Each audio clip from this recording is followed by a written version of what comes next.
Y seguimos transmitiendo desde la Gestoría y Gestoría para nuestros canales de nuestras redes sociales de Facebook, Instagram, Twitter, LinkedIn, Google y Google Ads y nuestro canal de YouTube Gestoría y Gestoría, que podéis suscribiros, darle like, darle a la campanilla y subirnos a todas nuestras redes sociales. Vamos a hablar de las nuevas medidas contra el acoso laboral que se imponen a los negocios por un convenio de la OIT. El exceso de normativas empieza a pasar factura a los autónomos. Nuevas medidas contra el acoso laboral que se imponen a los negocios por un convenio de la OIT. A las obligaciones incluidas en la ley del solo sí es sí o la ley de igualdad, los negocios deberán atender ahora al convenio 190 de la Organización Internacional del Trabajo OIT, que entró en vigor recientemente. El exceso de medidas en esta materia puede generar un impacto económico en las pequeñas empresas. A lo largo de los últimos años, los autónomos y pequeñas empresas han tenido que implementar toda clase de nuevas normativas relativas a la igualdad y la seguridad en el entorno laboral. Además del registro salarial para demostrar transparencia en lo que respecta a los sueldos de los empleados, poco a poco se han ido incorporando nuevas obligaciones relativas a la violencia y el acoso. Con la entrada en vigor del Convenio 190 de la Organización Internacional del Trabajo OIT a finales de mayo, la lista de deberes con los que tienen que cumplir los autónomos se incrementa, algo que en opinión de algunos podría generar malestar entre el colectivo al suponer un aumento de costes. Según declaramos, algunas de las nuevas medidas a las que tienen que adaptarse las empresas españolas son parecidas a otras ya existentes, algo que puede llegar a causar un malestar y una preocupación, ya que el hecho de incorporar cada cierto tiempo nuevas medidas supone también un esfuerzo de inversión por parte de las empresas. Unos factores que en palabras de la Gestoría y Gestoría afectan principalmente a las pymes y autónomos con empleados, que son los que más pueden notar este tipo de costes a final de mes.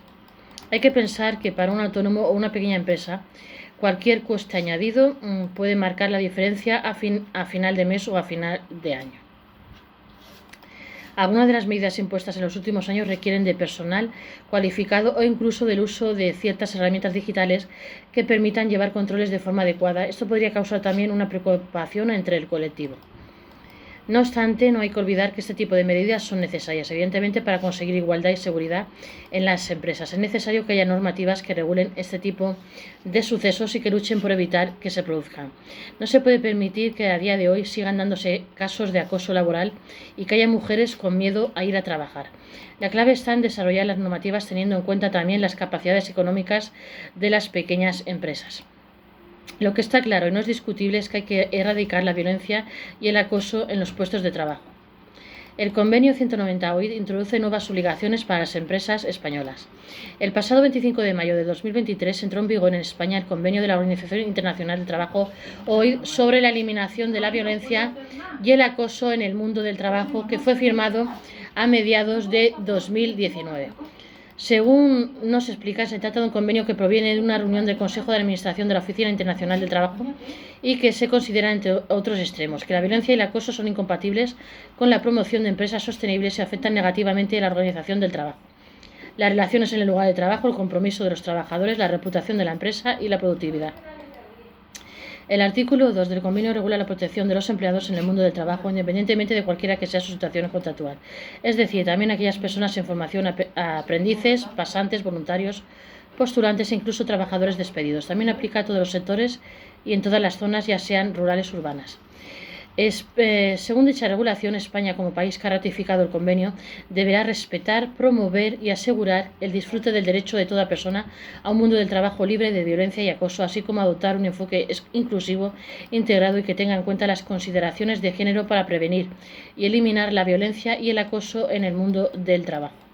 Para ello, España se compromete a desarrollar una legislación que obliga a las empresas a poner en marcha las siguientes medidas.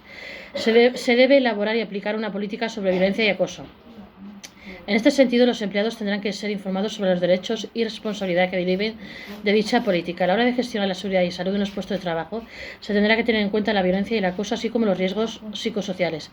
Se deberán identificar y evaluar los riesgos de la violencia y el acoso, así como adoptar medidas para prevenirlos y controlarlos.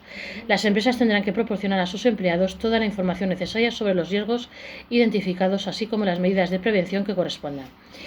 Según nos explican desde el Observatorio Vasco sobre Acoso y Discriminación, este convenio en su artículo 11 recoge que España deberá esforzarse por garantizar que estos asuntos se aborden en las políticas nacionales pertinentes, así como proporcionar a los empleadores y trabajadores orientaciones, recursos, formación u otras herramientas sobre la violencia y el acoso en el mundo del trabajo, incluyendo iniciativas como campañas de sensibilización. Obligaciones para las empresas que se incluyeron en la ley del solo sí es sí. Tras la entrada en vigor de la ley del solo sí es sí, todavía son muchos los autónomos y empresarios con empleados en plantilla que desconocen las obligaciones en materia laboral que incorporó la normativa. Tal y como os explicamos, la ley introduce un catálogo de deberes para las empresas, tendentes todos ellos a cumplir con la obligación general de promover la sensibilización y la formación para la protección integral contra las violencias sexuales a todo el personal a su servicio. Algunas de las medidas incluidas en esta ley son: las empresas deberán promover condiciones de trabajo que eviten la comisión de delitos y otras conductas contra la libertad sexual y la integridad moral en el trabajo, incidiendo especialmente en el acoso sexual y el acoso por razón de sexo. Se deberán arbitrar procedimientos específicos para su prevención y para dar causa a las denuncias o reclamaciones que puedan formular quienes hayan sido víctimas de estas conductas, incluyendo específicamente las sufridas en el ámbito digital. Las empresas podrán establecer medidas que deberán negociarse con los representantes de las personas trabajadoras, tales como la elaboración y difusión de códigos de buenas prácticas, la realización de campañas informativas, protocolos de actuación o acciones de formación. De las medidas adoptadas podrá beneficiarse la plantilla total de la empresa, cualquiera que sea la forma de contratación laboral, incluidas las personas con contratos fijos discontinuos, con contratos de duración determinada y con contratos en prácticas. También podrán beneficiarse las becarias y voluntariado. Las empresas promoverán la sensibilización y ofrecerán formación para la protección integral contra las violencias sexuales a todo el personal a su servicio. Las empresas deberán incluir en la valoración de riesgos de los diferentes puestos de trabajo ocupados por trabajadores la violencia sexual entre los riesgos laborales concurrentes, debiendo formar e informar de ello a sus trabajadoras. La Ley de Igualdad obliga también a tener un protocolo sobre acoso laboral. La Ley de Igualdad obliga también a los autónomos y empresas a tener un protocolo que recoja las medidas para prevenir el acoso laboral y el procedimiento a llevar a cabo si se dieran estas circunstancias. Dicho protocolo tiene por objeto definir unas pautas que permitan identificar una situación de acoso en el negocio, ya sea moral, sexual o por razón de sexo, con el fin de solventar una situación discriminatoria, procurando en todo momento garantizar los derechos de las víctimas. El protocolo para la erradicación del acoso resulta de aplicación a toda la plantilla de la empresa, independientemente del número de centros de trabajo, de la categoría profesional de las personas trabajadoras, de la forma y lugar de prestación de servicios y de la forma de contratación laboral. Es decir, afecta a todos los empleados aunque tengan contratos fijos, discontinuos, contratos de duración determinada o contratos de puesta a disposición. A su vez, aplica también a todas las personas que, aunque no tengan una relación laboral, presten un servicio o colaboren